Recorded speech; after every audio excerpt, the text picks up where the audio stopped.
What's up guys, welcome to a brand new video. Today I'm really excited to tell you that I have an amazing interview for you guys.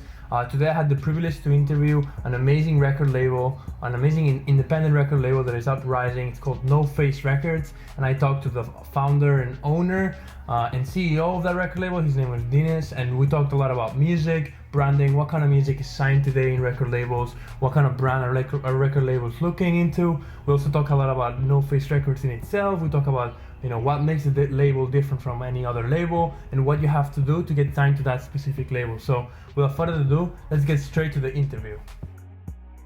What's up guys, welcome back to another video. Today I have the pleasure to talk to Denis. He's the head and owner and founder of the amazing record label NoFace Records. How are you doing, Denis? Mark, I'm great. How are you? And thanks so much for having me. Appreciate it. I'm good, man. Thanks for coming here and talking to us. I bet we're gonna learn a lot from you today, and anyone that is watching can also learn from the point of view of a record label guy, not just the artist, so we can know how the whole process of working with a record label works. So excited to talk to you. So before we start, I wanted to define some main topics of discussion that we'll be talking about. So that later all the questions we can basically focus on that one topic. And I wanted to talk to you about two main things. One being the music aspect of working with a label. So everything to do with what makes a sound or a song quality, what makes a sound stand out, what's catching when a record label listens to a song and all of that. And then the other aspect that I wanted to mention was the whole brand and marketing of an artist, and how do labels look at that? Do labels do background checks of an artist, how he's building his relationship with his fans and his fan base and all of that. So yeah, those are the two main things that I wanted to mention. Well, let's get into it. It sounds great, and I'd be happy to obviously give people an inside look into our label, other imprints, and sort of unfold some of the mystery that's out there about that. Yeah, definitely. So to begin, I wanted to know about the background of NoFace Records. How did it came to how did you build it to what it is today, and a little bit of just that, how did you build the record label from scratch? Well, that's a great question. So NoFace Records initially was a joint project with Armada Music from the Netherlands, of course. Oh yeah. And that started in 2016. And they approached my business partner Max Vangeli, DJ producer, of course, an entrepreneur now. And they said, look, let's start a label, let's give you your own imprint. And that's kind of how the label was born. And it was in that form for about 2 years. So a part of Armada, and and that's really that. And then a couple of years ago, we took the label independently, and just completely independent. And we wanted to take a different approach, which probably would have been difficult as without being independent, because really what we wanted to do is to create a label that doesn't look at the numbers, and that's difficult to do when you have large overheads, offices, $1 million expenses, all that stuff. We wanted to take a project and build it over the next 10 years. But really, the way we look at A&R is we don't care about your numbers. You could be living in your mom's basement and have no following, or you could have millions of followers like Laid Back Luke, who's been on the label. Either way, it doesn't really matter to us. You know what I mean? That's awesome. Yeah, it's definitely a unique perspective, and that kind of leads to the next question that I wanted to ask you, and that is to explain us to you, what do you think you guys did differently? What makes you unique as a record label compared to thousands of other record labels?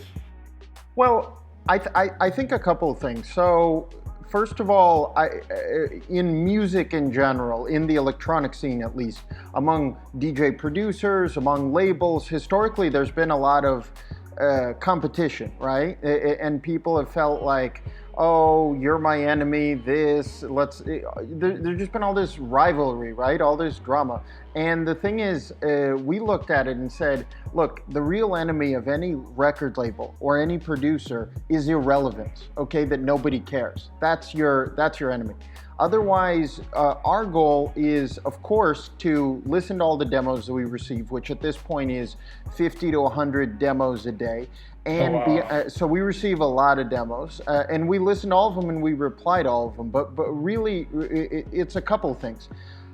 The demo is the end of a creative process, right? If you're a producer or an artist and you've made a song, before that you spent a month, a few weeks, whatever it is, maybe more, working on a record. But that's the end of a creative process. We wanted to get, of course, welcome you at the end of a creative process and sort of cheer you on for sending in that demo, but we want to be with you well before the end of the creative process. So that's why we started putting out information about music production, music theory, the business of music, because we felt basically where this came from is that myself and Max and our team, but especially Max and I, we're coming into this not expecting to make a huge profit right away. And luckily we're in the position in life where we don't have to, where we have other sources of income and business and all this stuff.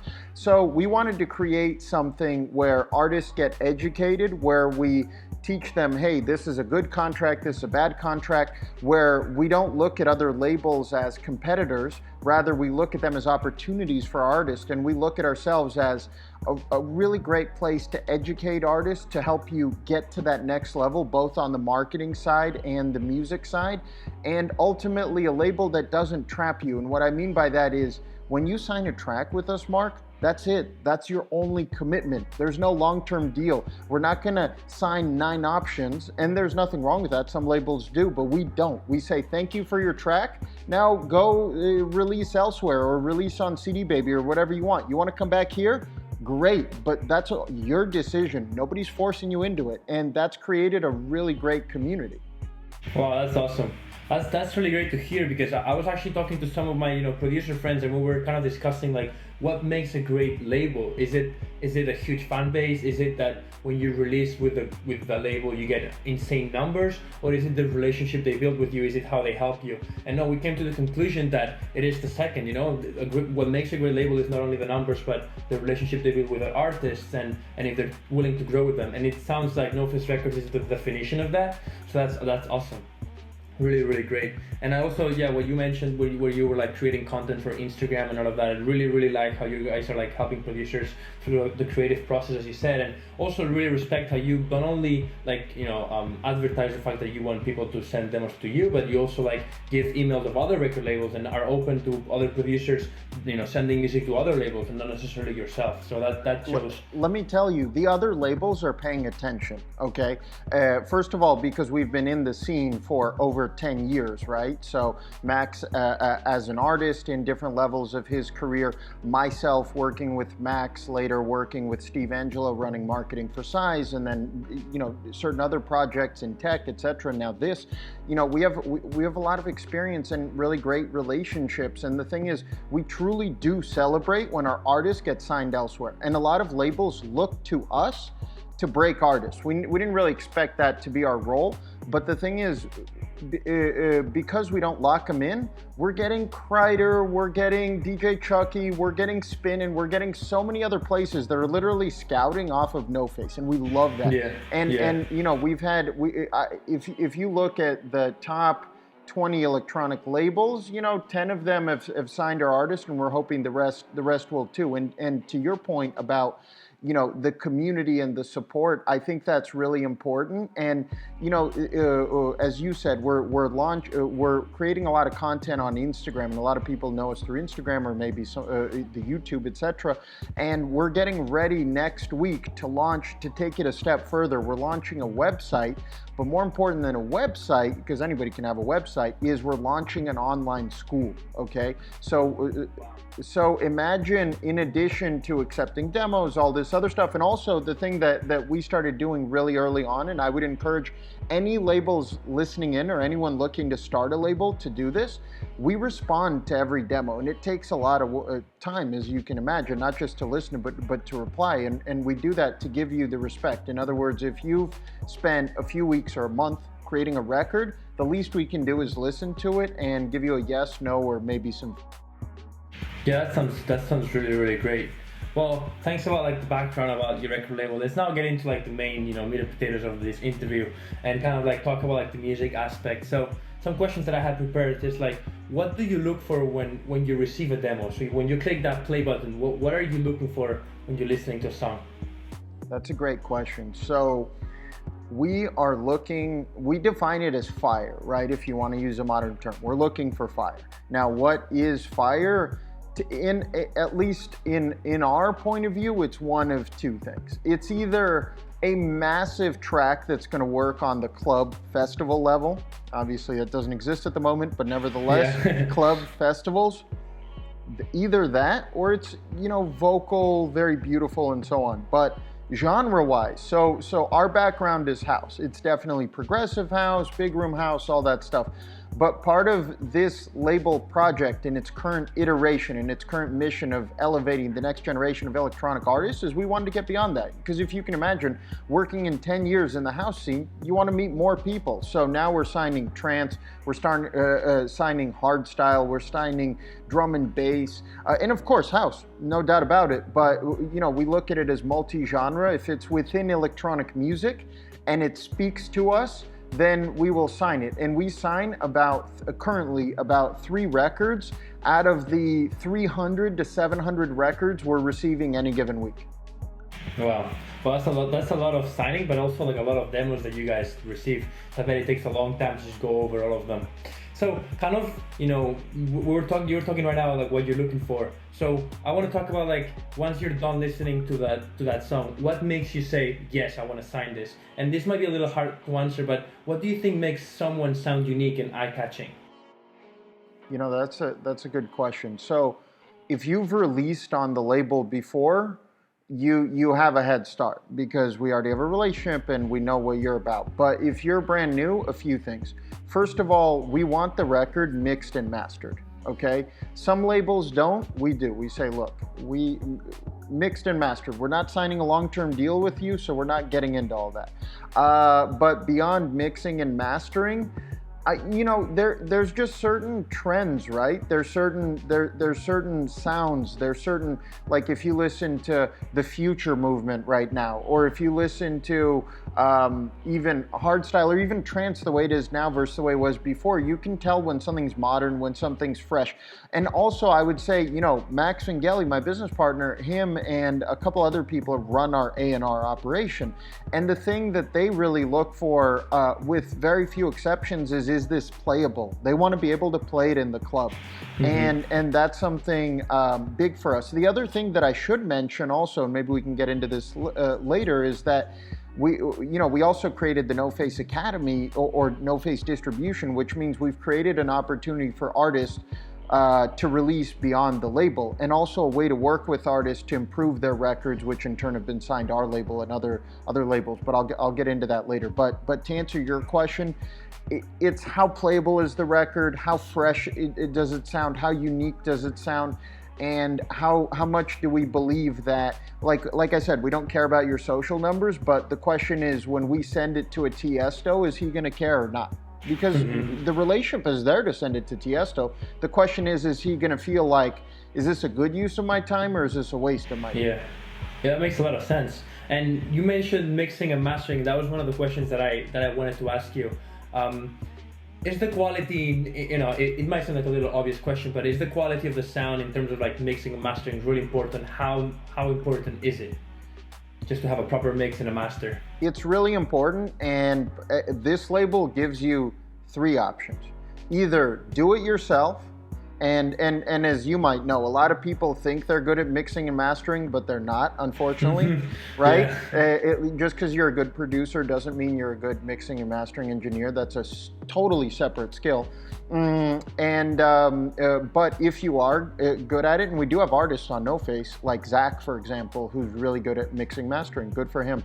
And but then we also have folks who send it out, and then also we have an internal price as NoFace, where we'll get it mixed and mastered for you for $79.99, which is cheaper than, and that's something that we really focus on is keeping the prices low. We're not trying to be some VIP whatever. So, but regardless, it's really important because like just go on our Instagram and look at some of the befores and afters of tracks before they've been mixed and mastered or after. Maybe we should even have more examples, but you can really tell. I mean, there's what I mean. There's such a difference.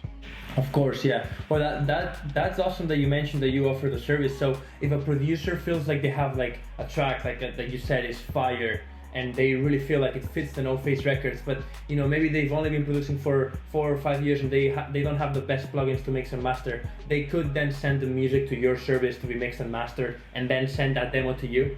100%. And the other thing is, if you send us a demo to demos@nofacerecords.com and the track is great and we catch it and say, listen, this needs to be mixed and mastered, we might even tell you after the fact. The only problem is, as you can imagine, when you're going through that volume of tracks and it's more and more every day, you're just, if it's not mixed and mastered, sometimes it just doesn't catch your eye. We try to hear it, but we might not. That's the only advantage of mixing and mastering before you start sending your demos out to us, let alone the other 50 odd labels out there. Mm-hmm. That's great. Yeah, thank you for the advice. And one last question before we move to the same topic. How long does a label listen to your track? You or in general any other label? Do they listen to the whole thing? Do they skip forward to the drop, a minute? How does it work? It depends. So typically, if you're playing a song and it sounds good, you'll just kind of listen to it. If you have a trained ear, you can listen to a track in about 10 to 15 seconds and know if it's there or not. So for example, Max has a better ear, obviously, as a DJ, but I can promise you, if you give me a record and I just go to the drop, I go to certain points, I can tell you right away if it's there or not. But especially Max and some of the other people working on it. So, but we do try to give tracks the respect of listening all the way through. The only exception is if it sounds like nails to a chalkboard, if it just really doesn't sound good, if something's off, then you start skipping around. You're like, oh, okay, that's not it. But I will tell you, if we want to, we can judge a track in 15 seconds, because the thing is, if a track is there quality-wise, you can listen to 5 seconds of it and you already know. You're like, damn, okay, this is worth listening to. Or if it's really lousy, unfortunately, you will also know right away. Mm-hmm. Yeah, well, thank you. And let's kind of move on to the second main topic of discussion. Obviously, we could be talking about music for hours and hours, but just to keep the interview moving forward, I wanted to kind of mention the whole brand aspect. And you mentioned how your record label doesn't really focus on that, and it's truly about music, which is really, really nice. So maybe you could talk about generally other record labels that you've worked with in the past, and if you know how they look at that. So some of the questions that I wanted to ask you is what would you say is the percentage of importance between music and getting a brand as an artist and marketing yourself? Well, let me kind of rephrase. We look at the music and we judge it for itself. Your ticket in the door is your music. You could have beautiful press shots. You could be like the Dutch guys, the way they do it, whatever. Good for you. You could be European. You could be some ugly American and not do it. We don't care. The bottom line is that your music is your ticket into NoFace Records. Beyond that, we love it when you have that other stuff. We've signed artists who've released on Spinnin' and they have that look that they love in the Netherlands and elsewhere. And you guys are more stylish in Europe, and good for you. And that's great. If somebody comes to us and they say, look, I've got a music video, here's my logo, here's this, here's that, here's my shots, I have a look and feel, I have that. That's only a plus. In other words, just because you're signing here and we're getting you certain press and certain numbers and certain other things and DJs are playing your tracks, you need an identity, right? And we treat this label as an artist. In other words, we focus on its identity. It might not be the most beautiful identity, but we're always, the thing is, I think, let me put it to you this way. Here's what's important when it comes to a brand and an identity, whether it's an artist, whether it's a label, company, whatever you want. Very, very simple. When it comes down to it, here's what it is. what is your message? In other words, your logo is not your identity, okay? Your press shots, you going, is not your identity. What your identity is your message. And what you need to focus on is, what am I, like, music is a form of expression. Great, beyond that, what do I stand for, right? When you look at some obvious examples, like a Fisher, he stands for something, right? Very specific. And you know, when you look at us, when you look at NoFace, we stand for something, and we tell you over and over again, we hit you over the head with it. We say we're here for the next generation of electronic artists, and we love it when artists do have an identity, and if they don't, you know, there's ways of working around that. But I think it is really important to know who you are, and from that comes your identity. That's great to hear. That's really great to hear. And kind of like, on the topic of identity, I wanted to ask you, what kind of identities and brands are labels willing to work with? Is there a specific kind of like message that really triggers a record label to want to work with a special artist? You know what? That's a really interesting point. So we just released a record by Max Vangeli and Zach called Fat Blunts. It came out on 4/20, April 20th. The International Weed Day, right? Okay, we talked to other labels. I'm not going to name names, okay? We were going to license it, etc. There were a number of labels who said, you know, they're very Disneyland, they're very family friendly, whatever it is, and they said, no, we don't want to touch that, and that's fine. And we don't have that. So I think for a lot of labels out there, especially in Europe, for some reason, they're more, you know. They're more conservative with their messages, especially I think if you go to Holland in certain places. So the question that you have to ask yourself is, how broad of an appeal do you want, right? So if you look at like DJ Carnage with his whole Chipotle gang and all that, that's one end of the spectrum, and then Martin Garrix is the other end of the spectrum, right?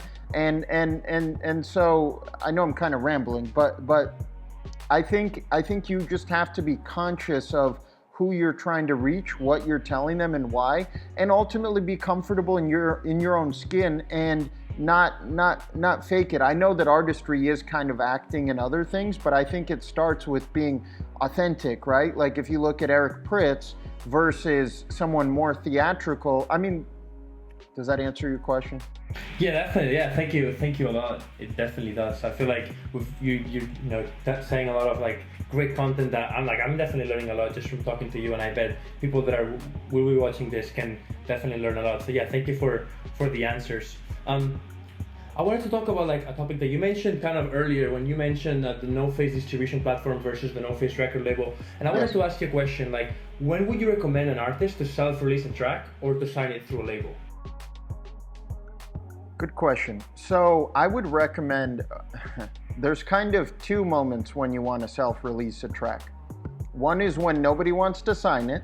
The other is when you have massive resources, okay? So if you have a rich grandfather who recently passed away and left you a lot of money, you might be able to do it yourself, okay? You might be able to hire all sorts of people and do it yourself, but obviously that's not traditional.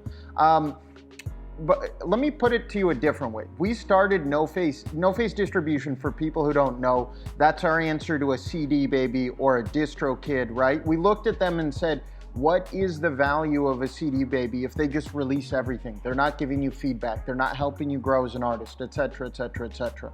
And so what started as literally a distribution platform married to a label turned into something more, where ultimately we said, listen, our goal is to get you off of distribution. It's not for you to distribute forever. And we work with our artists and get them signed to other labels.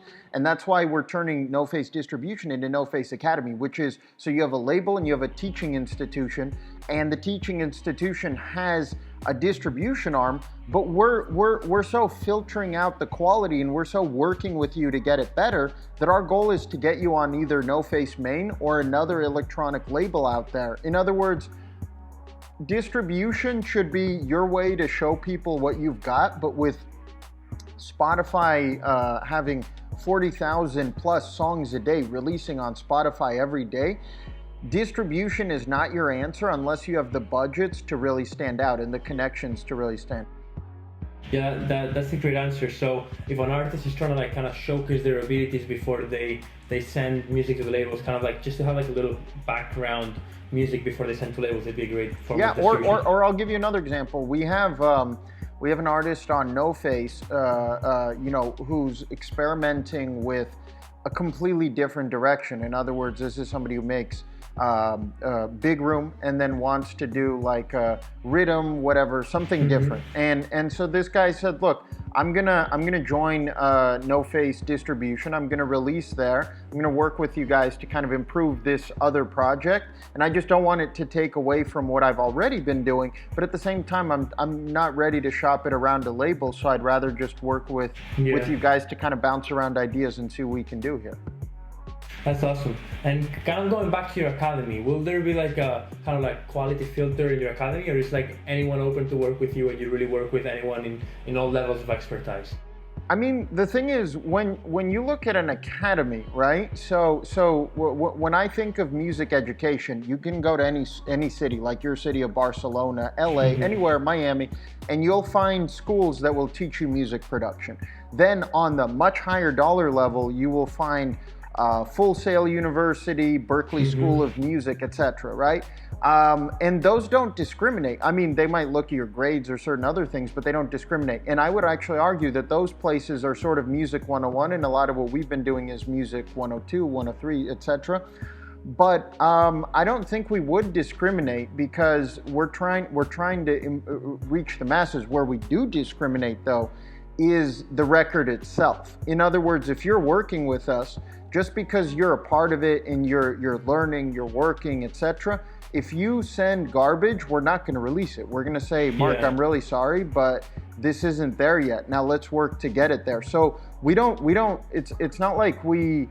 It's not like we discriminate when it comes to coming in the door. Where we filter is the music itself, which is honestly a service for you. That's why, for example, in NoFace distribution, soon to be NoFace Academy, we have multiple members coming from Berklee School of Music, which I believe is $50,000 a year, and they're saying, look, my mom and dad are paying for this, but there's no real world connection, so we want to talk with you guys and actually get all those other opportunities. And I can definitely relate to what you were saying, because I'm also in college right now, and I'm studying a degree called Music and Technology at Stevens Institute of Technology, which is a school that focuses on a lot of like technology majors and stuff. And I'm studying music technology, and it's again what you were saying, the difference between the traditional academy of like what a university teaches is more like a traditional way of teaching versus all of these academies that are now rising up that teach you more like what you truly need to know. And I feel like those universities are really, really expensive, and they do teach you a lot, and sometimes you even have connections. Some of those teachers have been working in the industry for years and years. However, it's a lot of the times it's those other academies that rise up with people like you, entrepreneurs that just want to show people their knowledge and work one-on-one with you, that really, really teach you the reality of the music industry. So I can definitely relate to the example that you just mentioned. And your school's in Barcelona, right? Or no. I study in New York City. Oh, okay. My family is from Barcelona, but I that's why I live in New York. Yeah. Okay, gotcha. Very interesting. I'll tell you, my personal goal, if somebody asked, like, where do you want to take this? I want to obviously have one of the biggest imprints in electronic music, no doubt about it, built on the goodwill and building up a lot of artists and breaking a lot of artists. But on the flip side, I would love to get to the point where, and this may take years, but I would love to get to the point where we have an academy that anybody can join at $9.99 a month. And on top of that, I would love to get to the point where we can open up our own vocational school or university, which is brings that theory, as you said, and there's a lot of great people who can teach you theory, but also is very much married in reality and practicality and trying to very focused on not just educating you for education's sake, but actually giving you real world opportunities. So we'll see where that goes. Well, yeah, those are great goals, and again, you guys are working on very good faith, so I believe that essentially your results will come because you're creating a great product, truly helping artists, as you've explained. So I truly believe that some way or another you will get there. So I can't wait to also see you guys grow and yeah, just be part of you guys, be able to see the process of you guys' growth. So, kind of getting to like the end of the interview, I usually like leave this space to let you promote any work. Again, you've already mentioned all you know about your company and your record label and your academy and all of that. But if you want to promote anything specific, any projects you're working on, now is the time. Okay. Well, okay. First of all, when rumor has it, we haven't announced it yet, so I'm going to go ahead and announce it here. Rumor has it that exclusive, literally. Rumor has it that certain people in Ibiza want NoFace to have a night in Ibiza. Ooh. So we'll kind of leave it there, but that is, and as you know, Spain is like experimenting. They're slowly opening, etc. So we'll see. I'm hoping that we can do this by October of this year, but that really depends on the Spanish government in Ibiza, not us, obviously. I would love to see us do a few test showcase kind of shows in Ibiza this year, and then absolutely nail those, and then next year come back even stronger in Ibiza. We'll see if that happens or not. Oh, wow. But those are the kind of conversations that we've been having behind the scenes. And honestly, to any new artists listening in, this is because of you guys, because the powers that be in Ibiza said, look, there's the VIP, the super expensive stuff, and there's also another part of Ibiza, I think we all know where we're talking about, where it's really lower dollar amounts, euro amounts, and it's for the people, and we want to go there, and we want to at affordable prices showcase new talent. And so I think this is going to be a really exciting opportunity. And then other than that, once Corona is done, we're throwing a boat party in Florida. I hope you'll join us, by the way. The world's most affordable label boat party, $19.99 a ticket. Okay, so I don't even know if we're gonna. I think we're gonna go negative on the party because the boat rental is pretty expensive. Yeah, exactly. And we're gonna charge really cheap drinks. And this is the main thing I want to tell everybody. We are coming in and underpricing things, okay? In other words, underpricing merch, underpricing experiences, underpricing everything, making things really affordable to artists, for listeners of music.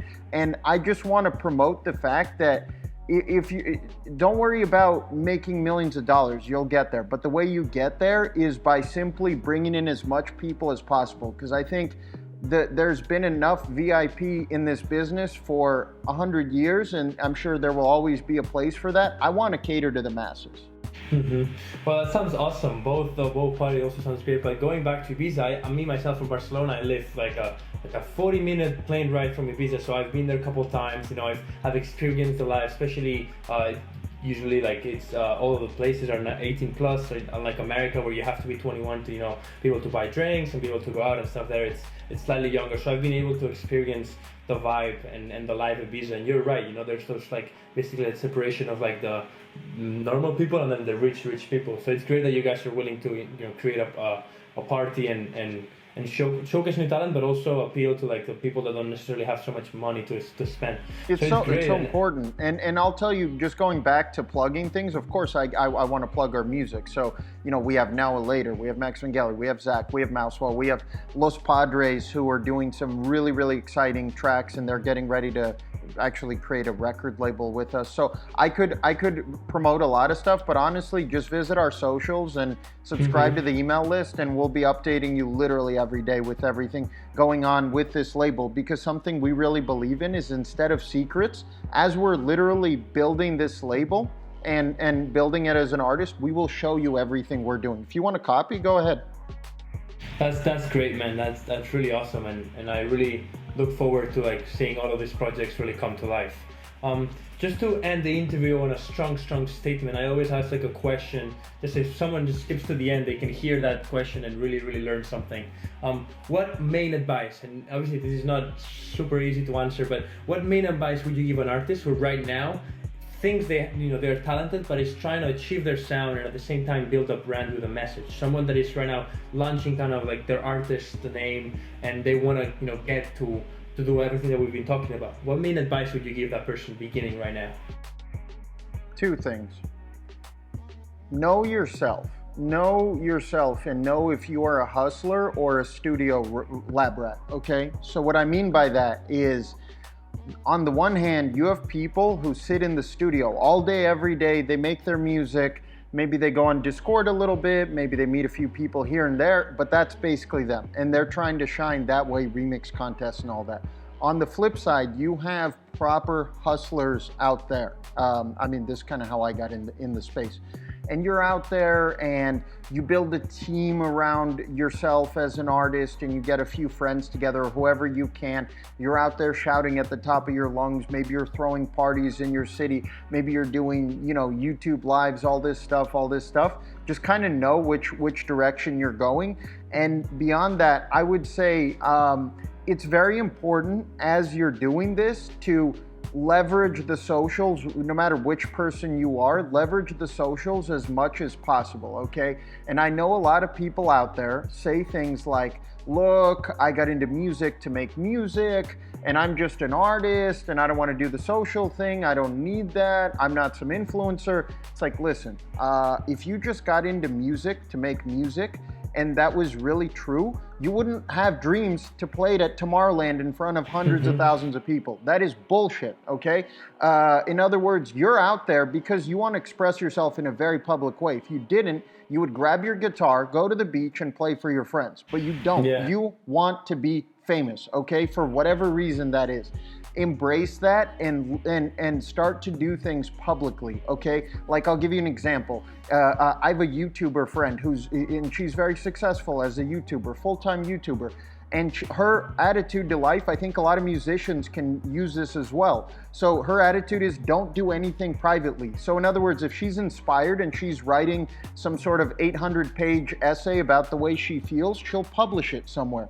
Take that same approach, whether it's bringing people into your music, giving tutorials, whether it's doing podcast shows like this, whether it's writing things, whether it's creating video, whatever it is, marry what you're doing and show the world, because that other approach can work, but it's a long road.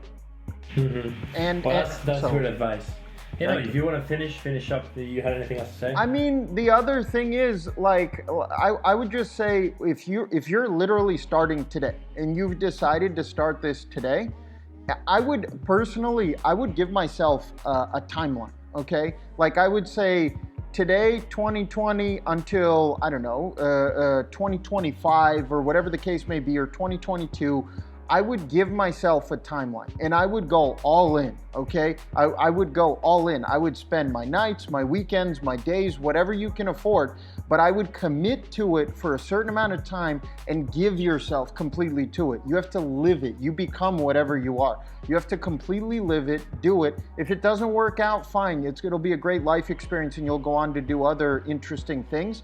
But bottom line is, I wouldn't half-ass it, because I think where people get stuck is maybe they've been doing it hasn't been clicking, whatever. Just give yourself a clock, say 2 years, 5 years, whatever it is, go balls to the wall and see what happens, and I wish you all the best.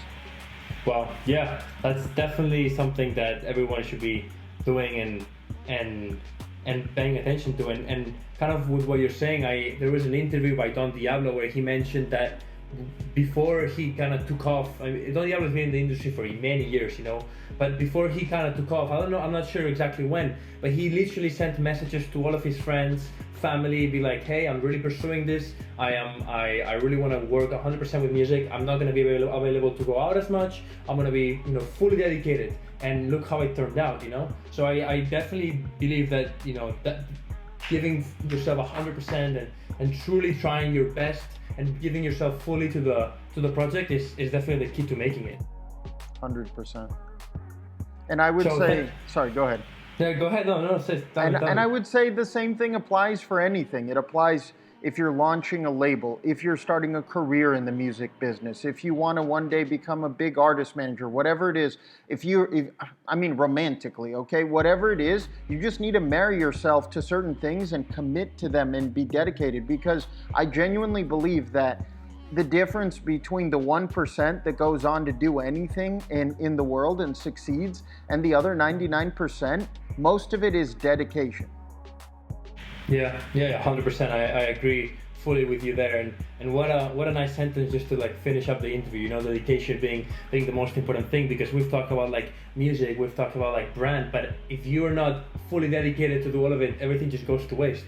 You can call me in 2029. My commitment to NoFace Records is 2020 to 2030. I'm hoping well beyond, but I commit to you right now and to anyone listening that 2020 to 2030, you can call me 2029 New Year's Eve and I will still be working on NoFace.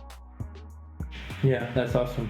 Well, thank you so much for being able to contact me and talk to me and come to this interview, because I learned so much. I can't wait to put this out. Can't wait for people to actually like learn from you. I feel like you guys are really working in good faith, really working to help people out, and all of your projects will one day completely come out and be successful. I definitely believe that. So I can't wait to see you guys grow, and I can't wait for people to see this video and also learn from you. Thanks again. Demos at NoFaceRecords.com, my friends. Yeah, I'll leave all of that in the description too so people can check it out. All right, thank you. Thanks for watching, guys. I really hope you learned a lot. Me personally, I learned a lot just from talking to him and listening to him. So I hope that you did too. If you learned, just make sure to let me know. Let me know in the comment section what you learned. Let's have like a little discussion of things that we learned and things that now we're gonna do better next time that we send our music to labels. Also, like and subscribe if you like this comment. I'm working on many more interviews for you guys. I feel like we can all learn a lot from people in this industry. So yeah, if you like the content, make sure to let me know and subscribe. And until then, I'll see you next time. Peace.